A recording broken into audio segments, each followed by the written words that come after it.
Hi class, my name is Fernando Chavez and I will be talking about rock and minerals.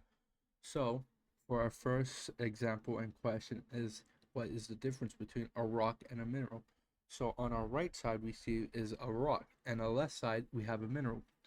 What is a mineral? Minerals are a type of inorganic substance created through a process called the rock cycle. We'll be answering that later.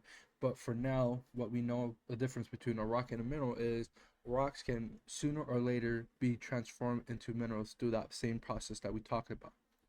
The reason why these become minerals is due to sediments left in the process, and that's what gives us this chemical composition that creates what we see on our left side.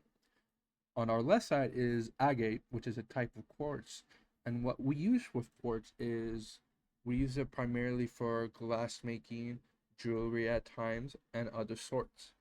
So now going back to what we talked about earlier, the rock cycle, and the rock cycle is all linked together. It is all one process at the same time. So, like we said earlier, so we have sediments, which is a type of chemical that then compacts and cements into the sedimentary rock, which then can be created heat and pressure, which can then be created a metamorphic rock. Then through that process, it becomes magma, then an igneous rock, and then with weathering and erosion, it'll become sediment again. Now, all rocks will become one type or another in its life cycle. Not all rock will stay the same. And now our final question is my personal favorite metal, which is copper. What we use with copper is primarily we use it in electricity and such.